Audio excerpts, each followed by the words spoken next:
तो आज हम पढ़ेंगे किसके बारे में? फ्लोएम के बारे में। फ्लोएम हिंदी में से क्या कहते हैं? पोषबा कहते हैं। आप लोग कहाँ चले गए थे? अरे एडमिशन तो हमेशा होगा, यानी कि फ्लोएम। हम जाइलम के बारे में पढ़ चुके थे पिछली कक्षा में। फ्लोएम फ्लोएम एक बात तो क्लियर है कि यह हमारा कॉम्प्लेक्स परमानेंट टिश्यू है। क्या है? कॉम्प्लेक्स परमानेंट टिश्यू है। कॉम्प्लेक्स परमानेंट टिश्यू मुख्यतः दो ही प्रकार के हैं, जाइलम और फ्लोएम। और जब भी हम कहते कि एक कॉम्प्लेक्स परमानेंट टिश्यू है तो उसका सबसे बड़ा मीनिंग यही निकलता है कि उस ऊतक को बनाने में एक से अधिक आकार के कोशिकाएं भाग ली है। जाइलम कॉम्प्लेक्स परमानेंट थे और वो कितने अलग अलग कोशिकाओं से बना था? 4। ठीक उसी तरह फ्लोएम भी 4 अलग अलग कोशिकाओं से मिलकर बना हुआ है।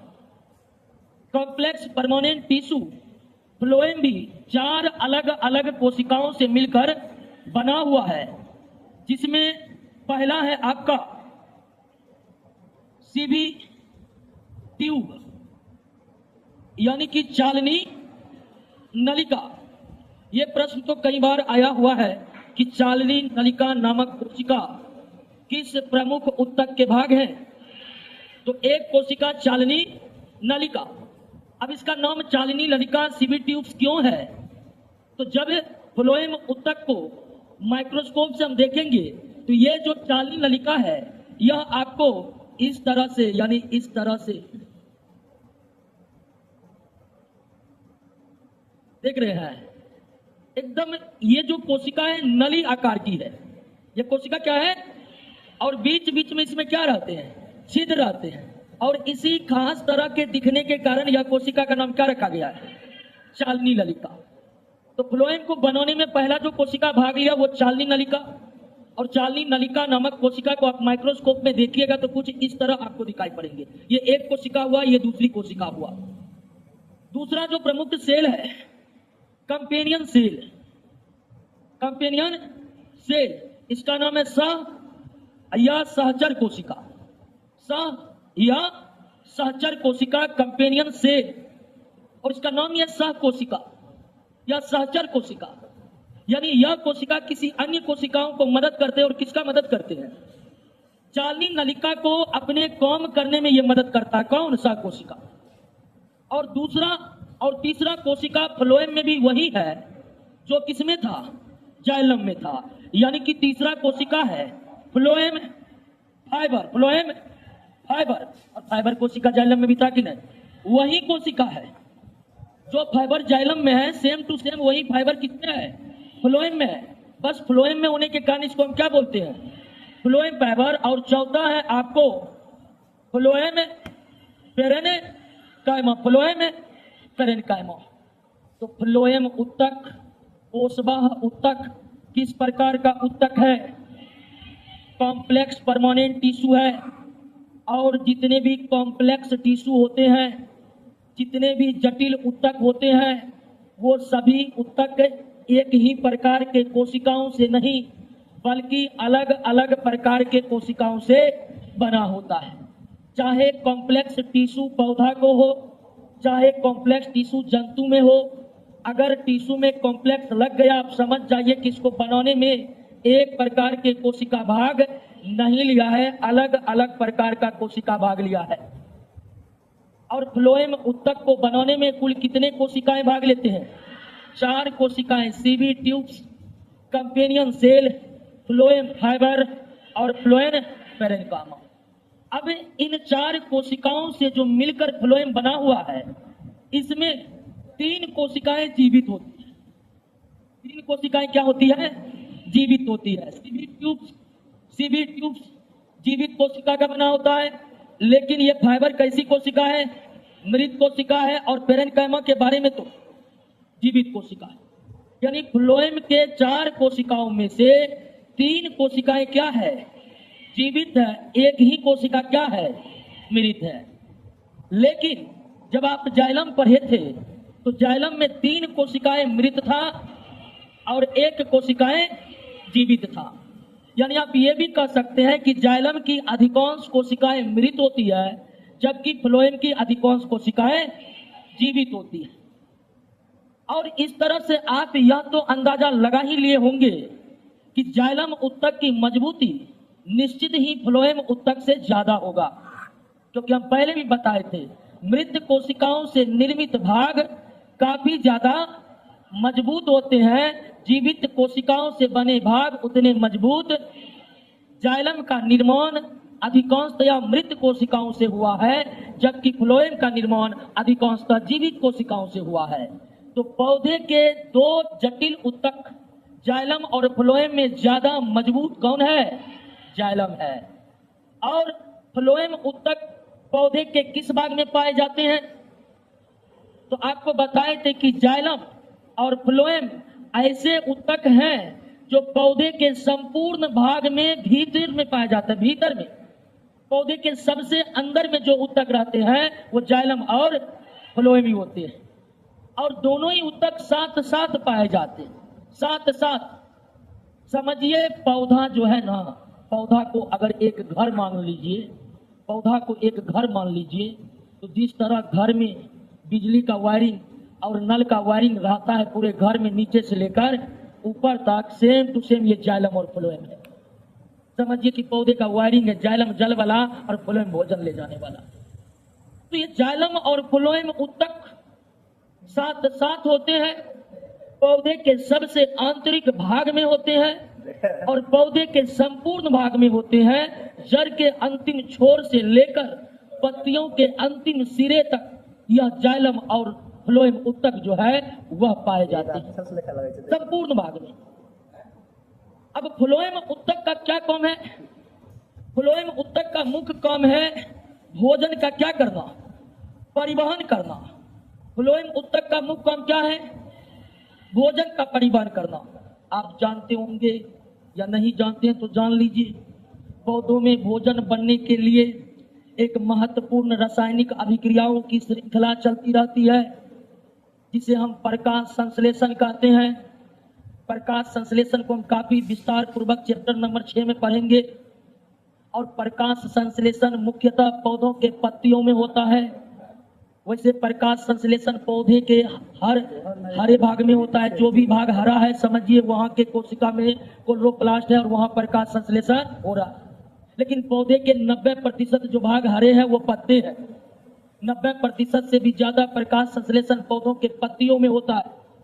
यानी पौधों में भोजन का निर्माण पौधों के पत्तियों में होता है। लेकिन पत्ती में निर्मित भोजन की आवश्यकता फलों को है, तना को है, शाखाओं को है, फूलों को है और जड़ों को भी है। संपूर्ण भाग को भोजन की आवश्यकता है। लेकिन वो भोजन मुख्य रूप से बनते कहाँ है? पत्तियों में। इसलिए पौधों में तो ऐसी व्यवस्था होनी ही चाहिए जो पत्तियों में निर्मित भोजन को तना और जड़ों तक पहुंचाने का काम करे। और वही काम कौन उत्तक करते हैं? फ्लोएम उत्तक करते हैं। फ्लोएम उत्तक का काम है पत्तियों से तैयार भोजन को, पत्तियों में तैयार भोजन को तना और पुनः कहां तक पहुंचाना? जड़ तक पहुंचाना। अब आप ध्यान दीजिए कि जड़ों के कोशिका में ल्यूकोप्लास्ट होते हैं जो भोजन को संचित रखने का कार्य करते हैं। जड़ के कोशिका में ल्यूकोप्लास्ट होते हैं और उस ल्यूकोप्लास्ट का क्या काम है? भोजन को संचित रखना। तो फ्लोएम भोजन को लगातार पहुंचाते रहते हैं जड़ में। और जड़ के कोशिकाओं में ऐसी व्यवस्था बनी है कि वो अधिक से अधिक भोजन को क्या रख सकता है? जमा रख सकता है। तो फ्लोएम बहुत ही ज्यादा भोजन कहां तक लेकर चला जाता है? जड़ तक। और जड़ अपने कोशिका के ल्यूकोप्लास्ट में उन भोजनों का बंडल बनाकर रख देती है। और जब कभी पौधे पतझड़ का शिकार हो जाते हैं, जब कभी पौधे पर्यावरण क्षमताओं को झेलने में असक्षम हो जाते हैं, जब पौधे प्रकाश संश्लेषण नहीं कर पाते हैं, तब वही जड़ में जमा भोजन को फ्लोएम कहां तक लाने लाता है? तनों तक लाने लगता है। और इस तरह से लंबे वक्त तक भी अगर पौधा प्रकाश संश्लेषण नहीं किया, लंबे वक्त तक भी अगर पौधा में पत्तियां नहीं है तो भी पौधा जीवित बना रहता है, तो भी पौधा जीवित बना रहता है। ऐसा इसलिए कि उनके जड़ों में पर्याप्त भोजन जमा रहते हैं और फ्लोएम में इतनी क्षमता है कि वे जड़ के भी भोजन को ऊपर पहुंचा सकता है और ऊपर के भोजन को नीचे भी ला सकता है। यानी फ्लोएम के द्वारा भोजन का परिवहन दोनों दिशाओं में होता है, पत्तियों से जड़ और जड़ से पत्तियों तक हो सकता है। इसके विपरीत जब जाइलम के द्वारा जल और खनिज लवणों का परिवहन हुआ था तो वो केवल कितने दिशा में, एक ही दिशा में हुआ था। लेकिन फ्लोएम के द्वारा भोजन का परिवहन जो है वो एक दिशा में नहीं बल्कि दोनों दिशा में होता है। और फ्लोएम के 4 कोशिकाओं में भोजन को पहुंचाने का या भोजन का परिवहन करने का जो काम करता है वो कौन करता है? फ्लोएम का यही कोशिका भोजन को पौधे के एक भाग से पौधे के दूसरे भाग में पहुंचाते रहता है और इस कोशिका को मदद करते रहता है कौन? सह कोशिका। और बाकी फाइबर का काम है मजबूती देना और पेरेन्काइमा का काम है कुछ समय तक भोजन को संचित करके रखना और जब जरूरत हो फ्लोएम के चालनी नलिका में उस भोजन को भेज देना। अब ध्यान दीजिएगा दोस्तों कि पौधों में जो भोजन बनते हैं प्रकाश संश्लेषण के दौरान वो किस रूप में बनते हैं? ग्लूकोज के रूप में। भोजन बनता किस रूप में है? ग्लूकोज के रूप में। लेकिन फ्लोएम में ग्लूकोज का परिवहन नहीं होता है। पौधे में प्रकाश संश्लेषण के दौरान निर्मित ग्लूकोज तुरंत ही बदल जाते हैं किसमें? सुक्रोज में। किसमें बदल जाते हैं? और सुक्रोज के रूप में ही इस भोजन का क्या होता है? परिवहन होता है। और जब पौधे में भोजन जमा होने की बारी आती है तब यह सुक्रोज किसमें होता है? सुक्रोज किसमें बदल जाता है? स्टार्च में बदल जाता है और पौधे में भोजन संचित रहते हैं किस रूप में? स्टार्च के रूप में। और फिर जब स्टार्च को ऊपर ले जाने की बारी होती है अर्थात पहुंचाने की बारी आती है तो फिर स्टार्च कन्वर्ट होता है किसमें? सुक्रोज में। यानी फ्लोएम भोजन का परिवहन जो करता है वो केवल किस रूप में करता है? सुक्रोज के रूप में। ध्यान दीजिए दोस्तों, पौधे में भोजन बनते हैं किस रूप में? पौधे में भोजन का परिवहन होता है किस रूप में? सुक्रोज के रूप में। और पौधे में भोजन संचित होता है किस रूप में? पौधे में प्रकाश संश्लेषण के दौरान भोजन किस रूप में बनते हैं? पौधे के फ्लोएम में भोजन का परिवहन किस रूप में? सुक्रोज के रूप में। पौधे के भिन्न भिन्न भागों में भोजन का संचय होता है स्टार्च के रूप में।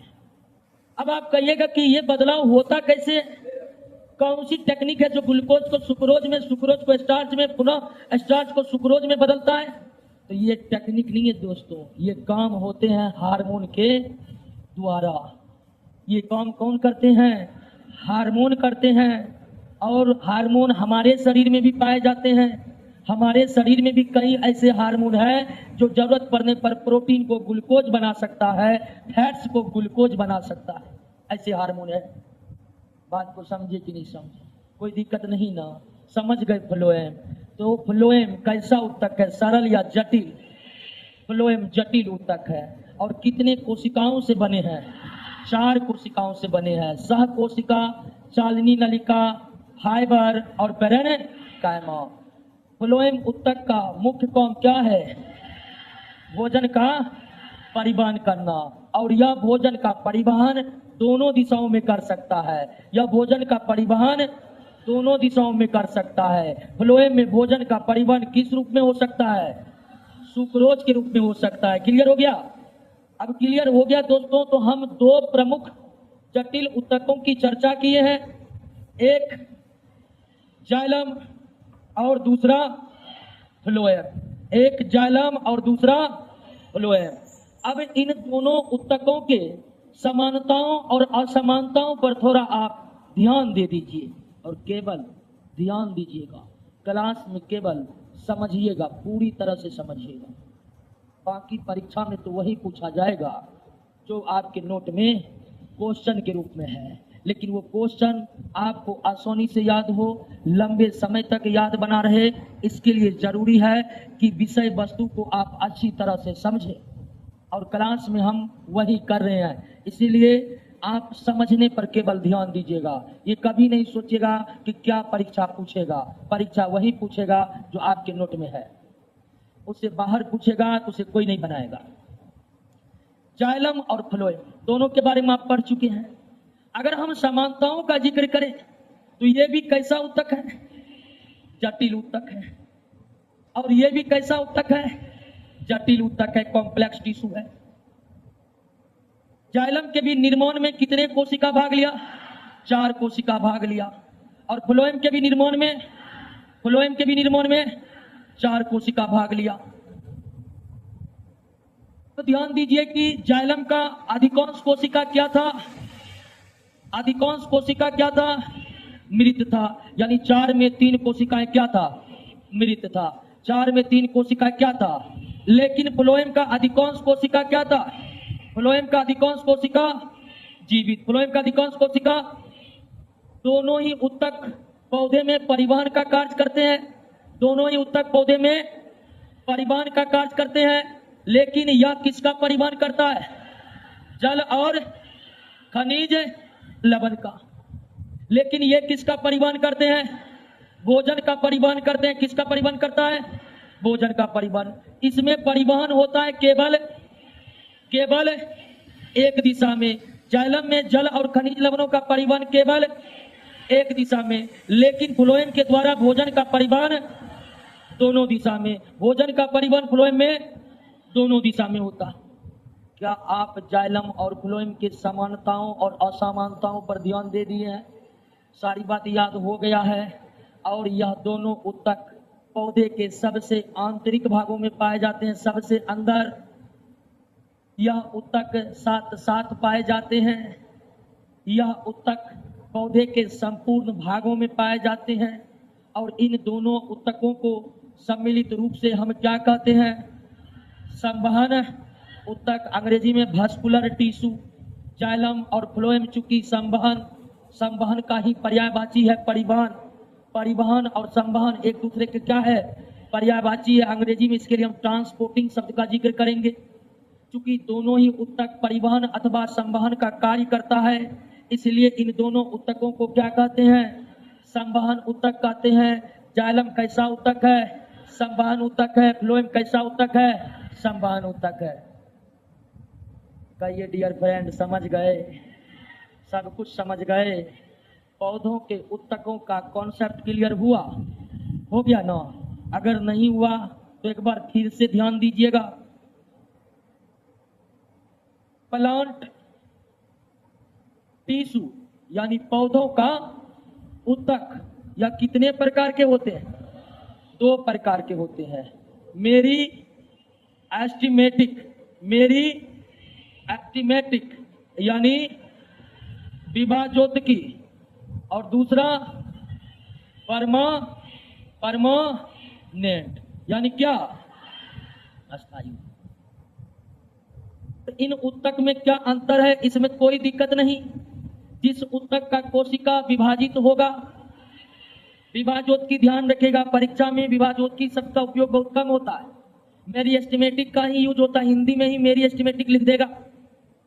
जिन ऊतक के कोशिका विभाजित नहीं होती है, पुनः विभाजोत्की ऊतक कितने प्रकार के? 3 प्रकार के। शीर्षक एपिकल, दूसरा पार्श्व लेटरल, और तीसरा अंतरवेशी यानी इंटरसेलरी। क्या इन ऊतक के कार्य समझ गए थे? लंबाई बढ़ाने का कार्य शीर्षक करता है। मोटाई बढ़ाने का काम पार्श्व ऊतक करता है, पार्श्व विभाजोत्की करता है। और इनका कोई विशेष कार्य नहीं है। अब परमानेंट टिश्यू जो है ये 2 प्रकार के होते हैं। एक सिंपल और दूसरा कॉम्प्लेक्स।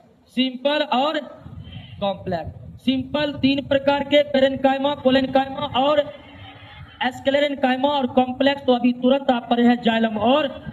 तो 2, 3, 5, 3, 8 अगर कुल मिलाकर देखे तो पौधे के कुल ऊतक 8 प्रकार के हैं। ध्यान दीजिएगा दोस्तों, सुनिएगा ध्यान से। पौधे के ऊतकों को पूरा चीर फाड़ कर दे तो हमें 8 अलग अलग तरह के ऊतक मिल सकते हैं कार्य के आधार पर। लंबाई बढ़ाने के लिए शीर्षक विभाजोत्की, मोटाई बढ़ाने के लिए पार्श्व विभाजोत्की,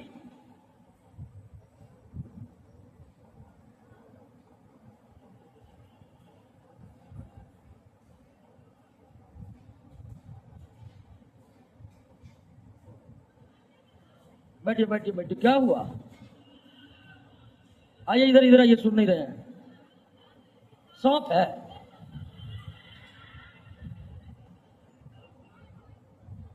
ऊपर में है?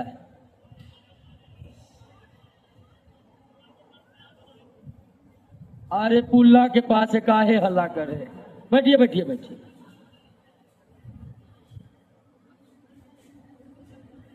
मेरा तो लगा कलेजा बाहर आ जाएगा, इतना भीड़ में सांप।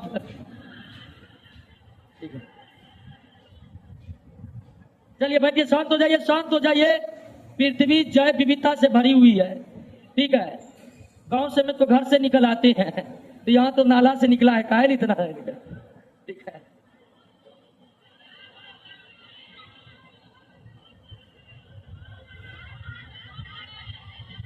क्या? अरे हल्ला मत करिए, एक मिनट एक मिनट, सब बोलते हैं तो किसी का बात सुनाई नहीं पड़ती। अच्छा शॉट लग गया? अरे तो हमको लगा सांप आ गया। अरे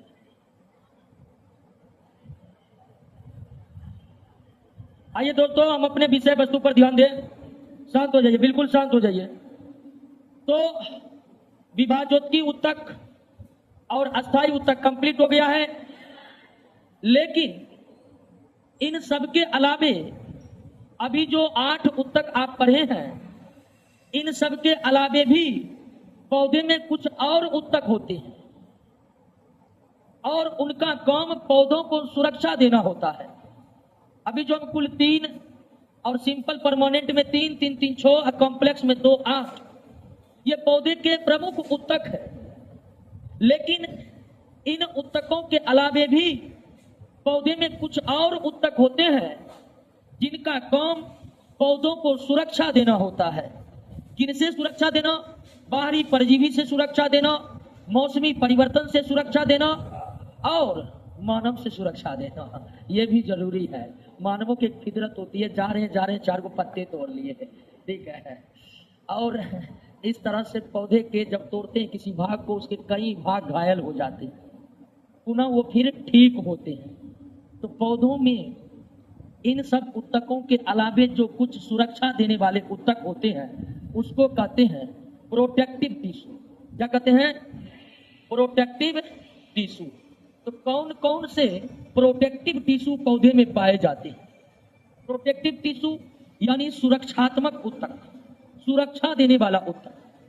तो वे कौन कौन से उत्तक हैं जो पौधों को सुरक्षा देने का काम करता है? कौन से उत्तक हैं जो पौधों को सुरक्षा देने का काम करता है? तो इसमें पहला नंबर आता है एपिडर्मिस। एपिडर्मिस, हिंदी में भी इसे क्या कहते हैं? एपिडर्मिस ही कहते हैं। और बाह्य त्वचा, अच्छा हिंदी में इसे बाह्य त्वचा कहते हैं, लेकिन बहुत जगह हिंदी में भी अब एपिडर्मिस में लिखा जाएगा। अब यह उत्तक कैसा होता है? तो पौधे के संपूर्ण भाग के बाहरी परत पर, पौधों के संपूर्ण भाग पर, पौधे के संपूर्ण भाग के बाहरी परत पर मौजूद होता है कौन उत्तक? एपिडर्मिस। संपूर्ण भाग यानी जड़, तना, पत्ती, शाखाएं, फल, फूल, सब तना के ऊपरी भाग पर, पत्तों के ऊपरी भाग पर, पौधे, तना, फल, फूल यानी कि पौधों के संपूर्ण भाग के बाहरी परत पर पतली पतली कोशिकाओं वाली, पतली पतली लंबी लंबी कोशिकाओं वाली एक उत्तक की परत होती है, एक उत्तक की परत होती है। और यही परत कहलाती है दोस्तों क्या? एपिडर्मिस। एपिडर्मिस। और एकदम ये एकदम कह सकते हैं कि ऊपरी भाग में रहता है, और एकदम मोम के परत के समान, मोम परत के समान, मोम परत के समान पूरे पौधा को, पूरे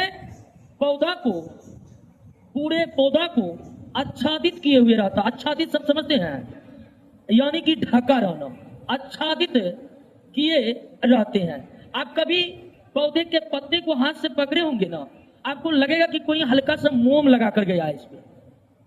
तो पौधे के संपूर्ण भाग पर, पौधे के संपूर्ण भाग के ऊपरी परत पर मोम के समान एक पतली परत होती है। मोम के समान वही पतली परत का नाम क्या है? एपिडर्मिस। इनके कोशिकाएं लंबे लंबे होते हैं, इनके कोशिकाएं पतली पतली होती है, और लंबे लंबे पतली पतली होने के कारण यह मोम के परत के समान दिखाई नहीं पड़ती है, मोम के परत के समान प्रतीत होती है। और इस उत्तक के कोशिकाओं के बारे में अगर बात करेंगे तो इस उत्तक के कोशिकाएं जीवित भी होती है और मृत भी होती है। एपिडर्मिस उत्तक के कोशिकाएं जीवित भी होती है और मृत भी होती है। कुछ कोशिकाएं जीवित होती है और कुछ कोशिकाएं मृत होती है। अब इसका क्या काम है? इसका एक ही मात्र काम है, पौधे के संपूर्ण भागों को क्या प्रदान करना? सुरक्षा प्रदान करना। क्या प्रदान करना? सुरक्षा प्रदान करना। समझे? एपिडर्मिस पौधे के संपूर्ण भाग, जड़, तना, पत्ती, पौधे के संपूर्ण भागों के बाहरी परत पर मोम के समान एक पतली परत आच्छादित किए हुए रहता है। मोम के समान उस पतली परत को क्या कहते हैं? एपिडर्मिस कहते हैं। एपिडर्मिस समूचे पौधे में बाहरी भागों में ही रहता है, भीतरी भागों में नहीं रहता है। इनकी कोशिकाएं कैसे कैसे होती है? लंबी लंबी होती है और पतली पतली होती है। इस उत्तक के कोशिकाएं जीवित या मृत होती है? दोनों होती है। कुछ कोशिकाएं जीवित होती है और कुछ कोशिकाएं मृत होती है। इस उत्तक का प्रमुख काम क्या है? सुरक्षा प्रदान करना, बाहरी परजीवियों से सुरक्षा प्रदान करना, बाहरी परभक्षी से सुरक्षा प्रदान करना, बाहरी किसी अन्य पर्यावरणीय संकटों से पौधा के भागों को बचा कर रखना। लेकिन एपिडर्मिस सुरक्षा देने का तो काम करता ही करता है, लेकिन पौधे में एपिडर्मिस का और भी कई महत्व है। और क्या महत्व है? तो पौधे के एपिडर्मिस में ही, पौधे के एपिडर्मिस उत्तक में ही क्या पाए जाते हैं? एस्ट्रोमाटा पाया जाता है, जिसको हम क्या कहते हैं? रंध्र, जो मुख्यतः किसमें पाए जाते हैं? पौधों के पत्तियों को अगर आप माइक्रोस्कोप लेकर देखिएगा तो उन पत्तियों में छोटे छोटे छिद्र दिखाई पड़ेंगे। पौधों के पत्तियों को अगर हम माइक्रोस्कोप से देखें तो उसमें छोटे छोटे छिद्र स्पष्ट नजर आते हैं। उन्हीं छोटे छोटे छिद्रों को हम क्या कहते हैं? रंध्र कहते हैं। और यह रंध्र किस उत्तक में होता है? एपिडर्मिस में ही होता है। पौधे के रंध्र का निर्माण कौन उत्तक करते हैं? एपिडर्मिस ही करते हैं। और रंध्र का पौधों में जरूरत उसी तरह से है, रंध्र का पौधों को जरूरत ठीक उसी तरह से है जिस तरह हमारे शरीर को नाक की जरूरत है। यानी कि हम सांस लेने और छोड़ने के लिए नाक का इस्तेमाल करते हैं जी, उसी तरह पौधा वातावरण से गैस लेते हैं, किसके द्वारा? गैस छोड़ते हैं, किसके द्वारा? यानी गैसों का आदान प्रदान करने का कार्य करता है कौन? और ये रंध्र का निर्माण पौधे के कौन उत्तक करते हैं? एपिडर्मिस कहते हैं। रंध्र मुख्यतः किस हिस्से में पाए जाते हैं? पत्तियों में पाए जाते हैं। यही नहीं दोस्तों, एपिडर्मिस उत्तक में ही पाए जाते हैं मूल रोम। क्या पाए जाते हैं? मूल रोम, यानी कि रूट हेयर। मूल रोम यानी रूट। अब मूल रोम क्या है? तो पौधों के जड़ों को अगर आप देखिएगा, पौधों के जड़ों को आप जब देखिएगा तो पौधों के जड़ों में पतली पतली धागे के समान संरचनाएं होती है। पतली पतली धागे के समान संरचनाएं होती है। पतली पतली इन धागे के समान संरचनाओं को क्या कहते हैं? क्या कहते हैं? और पौधे का जड़ अपने मूल रोम के सहायता से ही मिट्टी से जल को क्या करते हैं? ग्रहण करते हैं। मिट्टी से जल का ग्रहण पौधे का जड़ करते हैं। और जड़ जल का ग्रहण अपने किस भाग से करते हैं? मूल रोम से करते हैं। अगर जड़ के सारे मूल रोम नष्ट हो जाएं तो फिर वह जड़ मिट्टी से जल लेने के योग्य नहीं रहेंगे। और इसका एक उदाहरण हम आपके सामने रखते हैं। कृषि के अंतर्गत कई फसलों का उत्पादन प्रतिरोपण विधि से किया जाता है, जैसे कि प्याज हो गया, जैसे कि धान हो गया। सब्जियों में तो अच्छी पैदावार के लिए प्रतिरोपण विधि ही कृषि वैज्ञानिक करने का सलाह देते हैं। तो प्रतिरोपण के दौरान कभी कभी ऐसा होता है कि हम पौधे को जब उखाड़ते हैं, छोटे छोटे पौधे को मिट्टी से एक जगह से उखाड़ कर दूसरे जगह ले जाते हैं, तो उस उखाड़ने के क्रम में कुछ पौधे के जड़ों का सारा मूल रोम क्या होता है? टूट जाता है, क्योंकि मूल रोम बड़े कोमल होते हैं। और फिर उन पौधों को जब हम लगा देते हैं, पानी देते हैं, खाद देते हैं, लेकिन फिर भी वो सूख जाता है। प्रतिरोपण विधि से किए जाने वाले या प्रतिरोपण विधि से लगाए जाने वाले पौधे अगर सूख गया है तो इसका सबसे बड़ा कारण यही है कि उसको इस तरह से उखाड़ा गया कि जड़ का मूल रोम क्या हो गया, टूट गया। आप नर्सरी में देखे होंगे कि कभी भी पौधे को जो उखाड़ा जाता है तो मिट्टी सहित उखाड़ा जाता है, उखाड़ा जाता है ना। पौधे को मिट्टी सहित उखाड़ने का मुख्य प्रयोजन यही है कि जड़ों का मूल रोम टूटे, क्योंकि ये बड़े नाजुक होते हैं। अगर बिना मिट्टी के पौधा को उखाड़ेंगे तो उसके मूल रोम टूट जाएंगे, जड़ बेकार हो जाएंगे, पौधे लगाने पर भी सूख जाएंगे। इसलिए आप देखें नर्सरी में मिट्टी सहित पौधे को उखाड़ा जाता है कि ताकि उसका एक भी मूल रोम नहीं टूटे। इतनी महत्वपूर्ण पौधे की संरचना मूल रोम का भी निर्माण कौन करता है? एपिडर्मिस करता है। कौन करता है?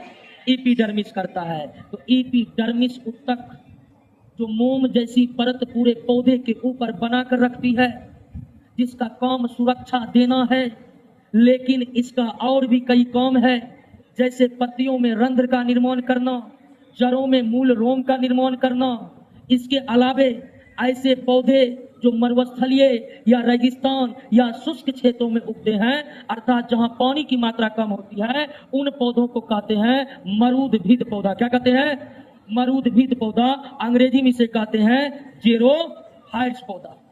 ऐसे पौधे जो मरुस्थल या रेगिस्तान या शुष्क क्षेत्र या पानी के अभाव वाले क्षेत्रों में उगते हैं, उसे क्या कहते हैं? मरूदभिद। और मरूदभिद पौधा इस तरह से अनुकूलित होते हैं कि वे पानी का उपयोग बहुत कम से कम करते हैं और पानी का हानि भी बहुत कम से कम करते हैं। तो जो जेरोफाइट प्लांट है उसका एपिडर्मिस मैदानी भागों के प्लांट से कुछ अलग होते हैं। कैसे अलग होते हैं दोस्तों? मरूदभिद पौधों के एपिडर्मिस में, मरूदभिद पौधों के एपिडर्मिस में क्यूटीन नामक पदार्थ पाया जाता है। क्या पाया जाता है? क्यूटीन नामक पदार्थ पाया जाता है। क्यूटीन नामक पदार्थ पाया जाता है और यह क्यूटीन नामक पदार्थ जो है मरुस्थलीय पौधे से वाष्पोत्सर्जन को बहुत कम से कम कर देता है। पौधे देखिएगा, पौधे में एक बहुत ही महत्वपूर्ण जैविक क्रिया समझते हैं ना। जिंदा रहने के लिए जो क्रिया करना आवश्यक है वो क्या है? जैविक क्रिया। जैसे श्वसन एक जैविक क्रिया है, भोजन करना यानी पोषण एक जैविक क्रिया है। तो वाष्पोत्सर्जन पौधे का एक महत्वपूर्ण जैविक क्रिया है। लेकिन अगर मरुस्थलीय पौधे में वाष्पोत्सर्जन सुचारू तरीके से होगा तो फिर वो मरुस्थल में जीवित नहीं रह पाएगा, क्योंकि उसे पानी की बहुत कम मात्रा प्राप्त होती है। तो मरुस्थलीय पौधे में वाष्पोत्सर्जन कम से कम हो, इसी व्यवस्था को बनाए रखने के लिए मरूदभिद के एपिडर्मिस में क्या पाया जाता है? क्यूटीन। क्या पाया जाता है? क्यूटीन पाया जाता है। और यह क्यूटीन एक कार्बनिक पदार्थ है। क्या है? कार्बनिक पदार्थ है, यानी जटिल कार्बनिक पदार्थ है। तो एपिडर्मिस समझ गए? बात समझ गए ना? आइए एपिडर्मिस को रिवाइज कर लेते हैं, फिर हम दूसरे प्रमुख रक्षी उत्तक या सुरक्षात्मक उत्तक पर बात करेंगे। पौधे में तो मुख्य 8 प्रकार के उत्तक हुए। 8 प्रकार के उत्तक का कौम याद हो गया। 8 प्रकार के उत्तक पौधे के किस भाग में पाए जाते हैं आप समझ गए। तो पौधे का एपिडर्मिस कैसा उत्तक है? सुरक्षा प्रदान करने वाला उत्तक है। एपिडर्मिस उत्तक पौधे के किस भाग में पाए जाते हैं? समस्त बाहरी भाग में पाए जाते हैं। समस्त बाहरी भाग में पाए जाते हैं। पौधे के समस्त बाहरी भागों में मोम के समान जो परत होती है वो उत्तक है, और वह कौन उत्तक है? एपिडर्मिस। पौधे के एपिडर्मिस उत्तक की कोशिकाएं कैसी होती है? लंबी लंबी और पतली पतली होती है। इस उत्तक में अंतराकोशिकीय स्थान बिल्कुल भी नहीं पाया जाता है। इस उत्तक में भी विभाजोत्की उत्तक के समान अंतराकोशिकीय स्थान नहीं पाए जाते हैं। इनके कुछ कोशिकाएं जीवित और कुछ कोशिकाएं मृत होती है। ये सुरक्षा देने के अलावे और भी बहुत महत्वपूर्ण काम पौधों के लिए करते हैं। जैसे एपिडर्मिस पत्ती में क्या बनाता है? रंध्र। एपिडर्मिस पौधे के जड़ों में किसका निर्माण करता है? मूल रोम। मरूदभिद पौधे में एपिडर्मिस किस तरह से पौधे को सुरक्षा देता है? वाष्पोत्सर्जन को कम से कम करके। मरूदभिद पौधे को एपिडर्मिस उत्तक किस प्रकार से मदद करते हैं? वाष्पोत्सर्जन कम से कम करके मरुस्थलीय पौधे या जेरोफाइट प्लांट के एपिडर्मिस में कौन से महत्वपूर्ण पदार्थ पाए जाते हैं? कौन से महत्वपूर्ण पदार्थ? क्लियर हो गया, समझ गए। अब आइए दूसरे महत्वपूर्ण सुरक्षात्मक ऊतक, एक बार एपिडर्मिस को पढ़िए तो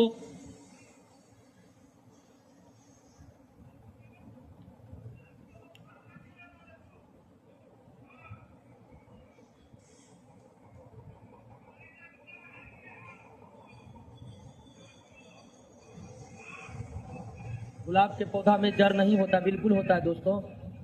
गुलाब के पौधा में जड़ होगा नहीं जी, करे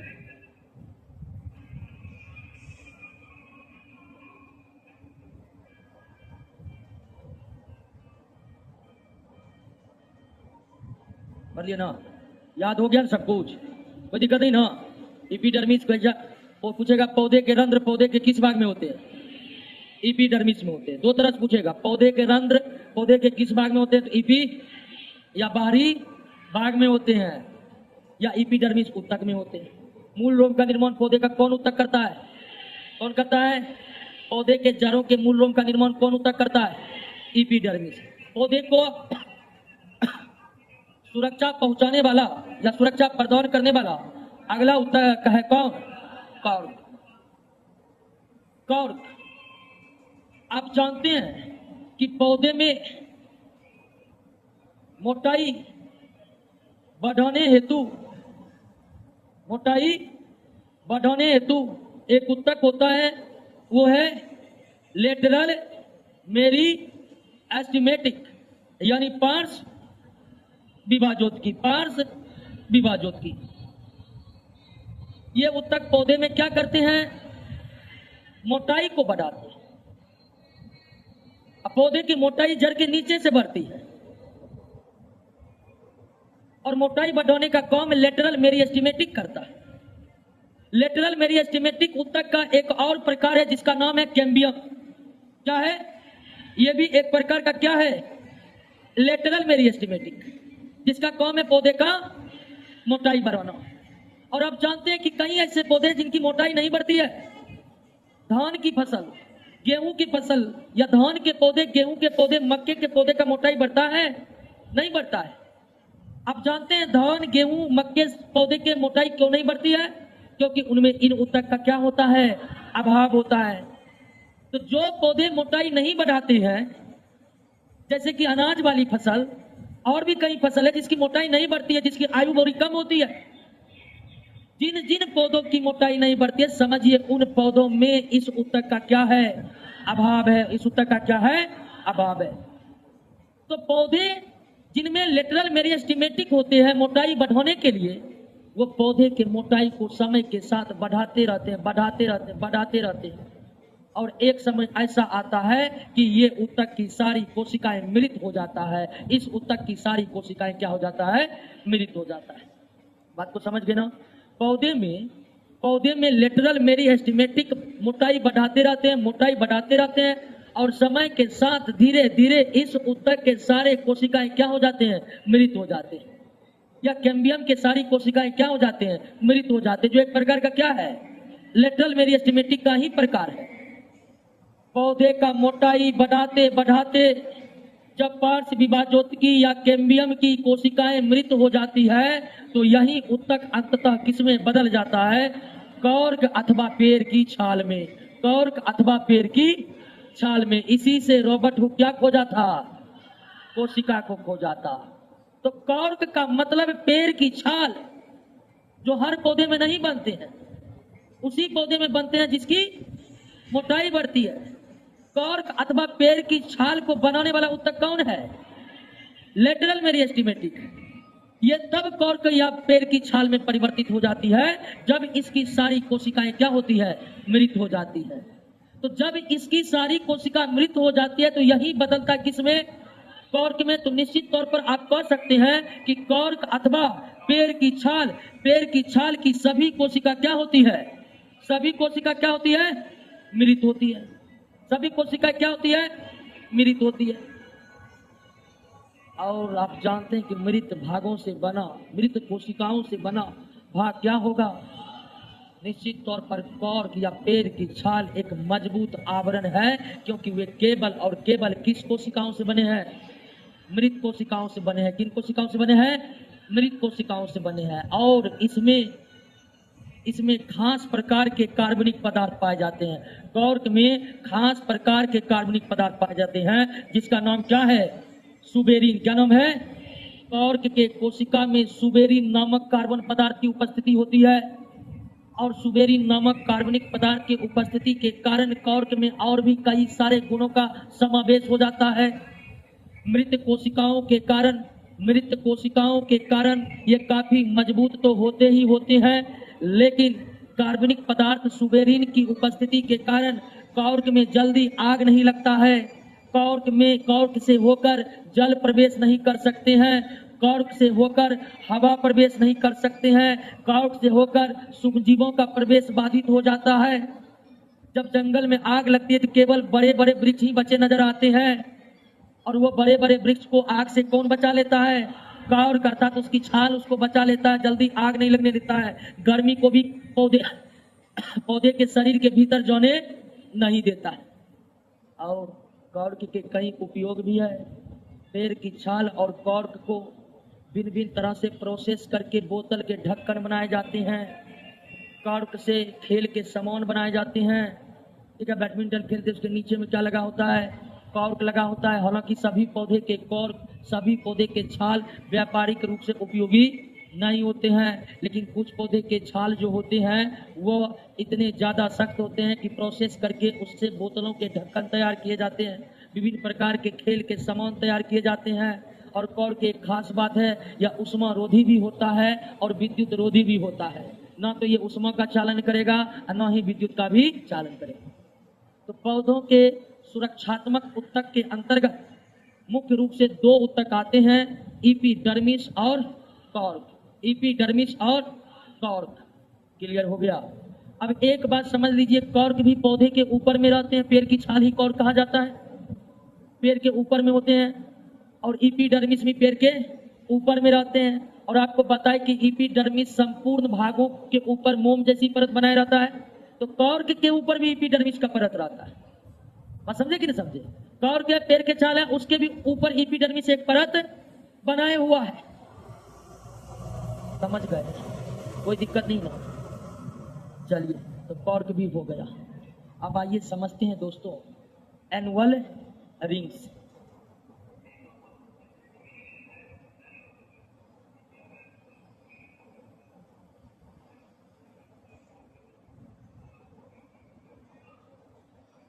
वार्षिक वलय।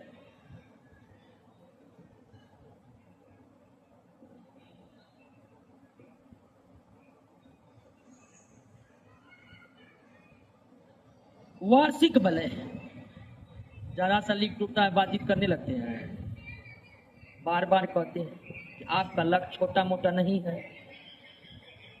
किन्हीं को लगता है कि बस ऐसे ज्ञान बिंदु में एडमिशन ले लिए हैं, क्लास जाएंगे दरोगा बन जाएंगे तो भरम है दोस्तों। ऐसा रहता तो पहले हम बनते क्या, और उसके बाद रोशनो सर बन जाते।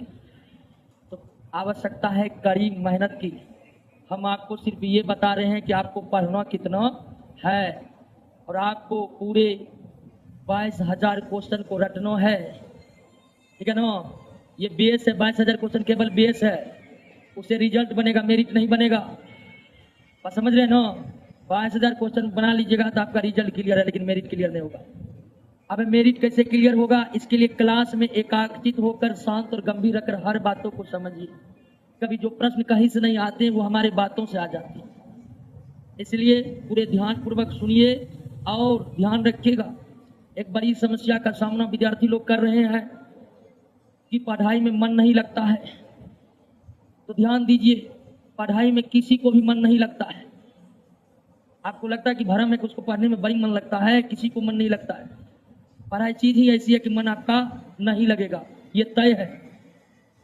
आपको जबरदस्ती मन लगाना पड़ेगा। मन की औकात आपके मस्तिष्क से ज्यादा नहीं होनी चाहिए। बात समझे कि नहीं समझे? जब मन नहीं लगा तो उस मन को आदेश दीजिए कि तुमको लगना ही पड़ेगा। समझ गए ना? तो पढ़ाई में मन नहीं लगता है, ये समस्या सबकी है। जो जबरदस्ती पढ़ते रहता है अंत में वही मेरिट बना पाता है। रिजल्ट की तो कोई बात नहीं है, अभी भी 10,000 का रिजल्ट है। वार्षिक बल है दोस्तों, एनुअल रिंग्स, ये क्या है? इसी को समझना है कि ये क्या है। आप जानते हैं कि सालों भर पौधों में ग्रोथ एक जैसा नहीं होता है। पौधों में ग्रोथ सालों भर एक जैसी नहीं होती है। बसंत ऋतु में पौधे में वृद्धि बड़ी तेज होती है। बसंत ऋतु में नए नए पत्ते आते रहते हैं, क्लोरोप्लास्ट का खजाना भरा रहता है उन पत्तों में। मौसम भी एकदम अनुकूल, न ठंडी न गर्मी, धूप भी डेली, और पौधा इतना प्रकाश संश्लेषण करता है, मिट्टी से इतना पानी खींचता है कि पूरा तेज वृद्धि बना कर रखता है। किस ऋतु में? बसंत ऋतु। तो पौधे में सालों भर ग्रोथ एक समान तरीके से नहीं होता। साल के कुछ महीनों में वृद्धि बड़ी तेजी के साथ होती है। उदाहरण के लिए हम बसंत ऋतु लिए, लेकिन वे साल के कुछ महीनों में वृद्धि अत्यंत मंद गति से होती है। जैसे जेठ का दोपहर अभी आ रहा है, मई का महीना, पौधे पानी के लिए तरसेंगे, टेम्परेचर 40 चला जाएगा, और जब टेम्परेचर 35 से ऊपर चला जाता है प्रकाश संश्लेषण की दर घट जाती है।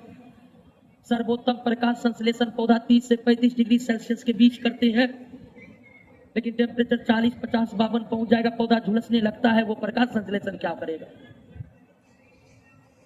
सालों भर क्या पौधे में वृद्धि एक समान होती है? नहीं होती। कुछ महीने वृद्धि अत्यंत तेज गति से होती है, तो कुछ महीनों में वृद्धि अत्यंत मंद गति से होती है। जब पौधे में तेज वृद्धि होती है और जब पौधे में मंद वृद्धि होती है, तो जाइलम का विकास, इसका जाइलम का विकास अलग अलग तरीके से होता है। पौधे का जाइलम ऊतक पर है ना जी, और यह मृत कोशिकाओं से बना पौधे का सबसे मजबूत ऊतक है, सबसे मजबूत। जाइलम की जो निर्माण होता है, जाइलम ऊतक का जो निर्माण होता है, वो सालों भर एक जैसा नहीं होता है। अगर आप बसंत ऋतु की बात करिएगा तो इस समय बहुत ज्यादा भोजन का निर्माण होने के कारण, बहुत ज्यादा पानी का उपयोग होने के कारण, बसंत ऋतु में जो जाइलम ऊतक यानी भीतर का लकड़ी जो बनते हैं, उसे कहते हैं स्प्रिंग वुड। क्या कहते हैं? स्प्रिंग वुड कहते हैं। क्या कहते हैं? स्प्रिंग वुड कहते हैं, या हिंदी में कहते हैं इसे बसंत काष्ठ। बसंत ऋतु में जो लकड़ी बना वो क्या है? बसंत काष्ठ। लकड़ी बना, अब देखिए लकड़ी है, लकड़ी आप देखे जानते हैं ना, फर्नीचर में यूज होता है ना। फर्नीचर में जो मजबूत वाला जिसको हम साल या सारिल कहते हैं, वास्तव में वो क्या है? जाइलम है। क्या है? जाइलम है।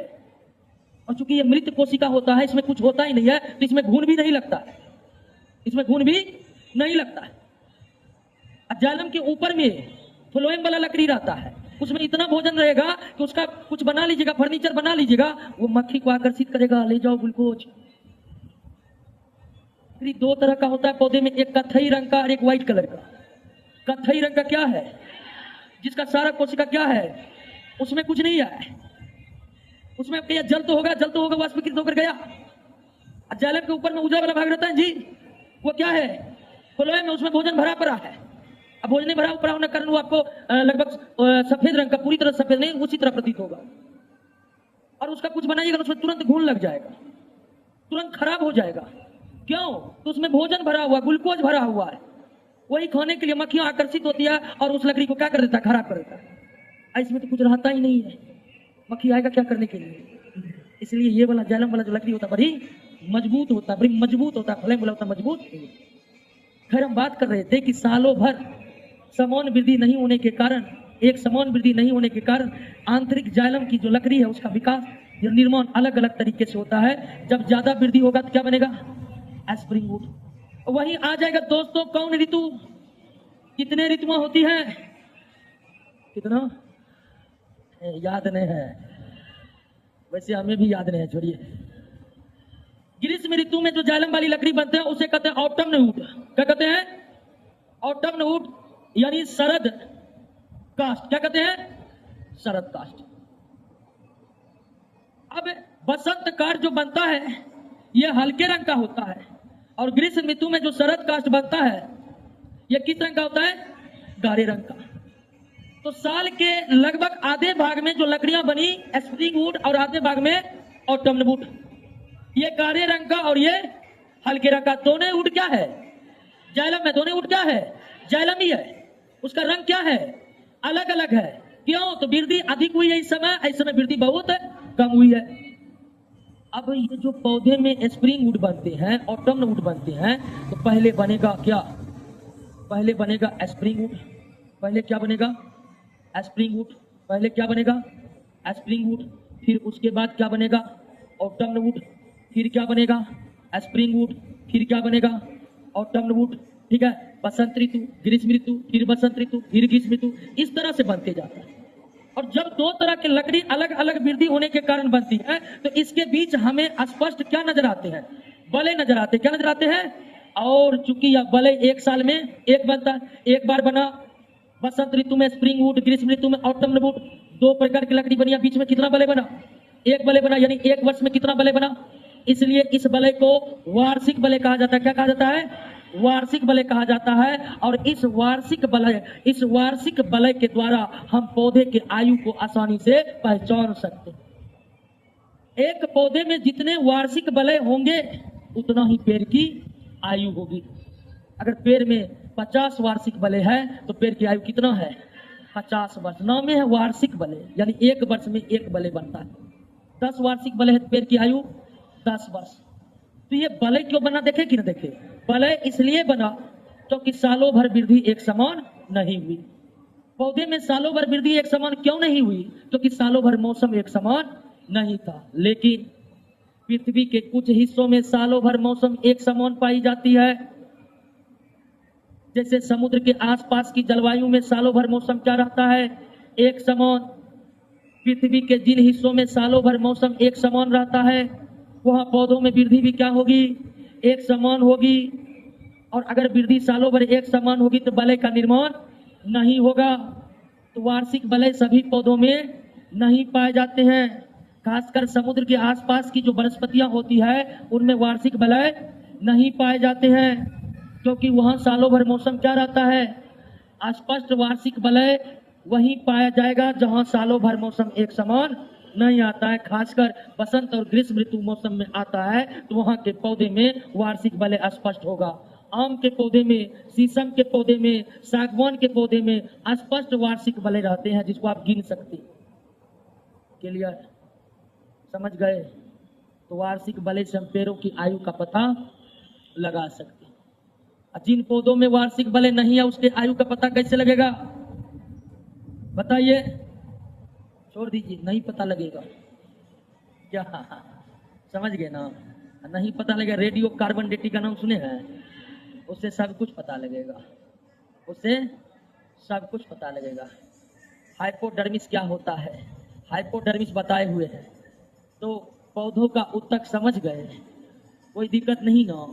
और इस तरह से पौधों का उत्तक अब क्या हो चुका है? समाप्त हो चुका है। अब हम पढ़ेंगे किस उत्तक के बारे में? जंतु के उत्तक के बारे में। गजब इस्तिख्वार देखें, दरोगा बनेंगे। इतना जल्दी इधर फराइएगा आप लोग तो एकदम बोले नहीं, माहौल में आगे कब जाना है। ठीक है, बच्चों जैसे मत करिए। ठीक है, छुट्टी होता है ना एकदम, बहुत लोग तो ऐसा भागता है एकदम, बाहर मम्मी खड़ी है तुरंत मिलेंगे जाके। नहीं, बच्चे स्कूल में छुट्टी होता है भागता है तुरंत है। कुछ लोग वैसे ही भागते हैं। चलिए ध्यान दीजिए दोस्तों, पौधों का उत्तक समाप्त हो गया है, लेकिन उत्तक में कई बात हम क्वेश्चन सीरीज वाले में बताए हैं। तो क्वेश्चन का जब डिटेल सॉल्यूशन बता रहे होंगे ना, उसको आप लोग जरूर देखिएगा पूरी तरह से, क्योंकि उसमें 2-4 बात और बताए हैं जो आप समझ लीजिएगा तो बड़ी अच्छा रहेगा। बात समझे कि नहीं समझे? अब हम पढ़ेंगे जंतु उत्तक। क्या पढ़ेंगे? जंतु उत्तक। और जंतु में हमारा सिलेबस है मानव शरीर। क्या है? तो जंतु के अंतर्गत वैसे हर बहुकोश के जंतु में एक ही तरह का उत्तक होता है और वो शरीर में एक ही तरह का कार्य करते हैं। लेकिन जंतु उत्तक जितना भी हम पढ़ेंगे तो हम किस जंतु के शरीर के बारे में पढ़ेंगे? मानव के बारे में। किसके बारे में? जंतु के उत्तक के अंतर्गत हम मानव शरीर के उत्तकों के बारे में विस्तार पूर्वक पढ़ेंगे। अन्य जंतु के उत्तकों पर हम उतना गौर नहीं करेंगे, क्योंकि हमारा सिलेबस मानव शरीर है। समझे कि नहीं समझे? वैसे गाय भैंस का भी उत्तर मानवीय की तरह होता है और उसके भी शरीर में वह वही कार्य करते हैं, कोई अलग कार्य नहीं करते हैं। क्लियर है? तो आज शुरू नहीं करें क्या? कल के क्लास में शुरू करते हैं। ठीक है दोस्तों, तो कल के क्लास में हम जंतु ऊतक के बारे में बात करेंगे।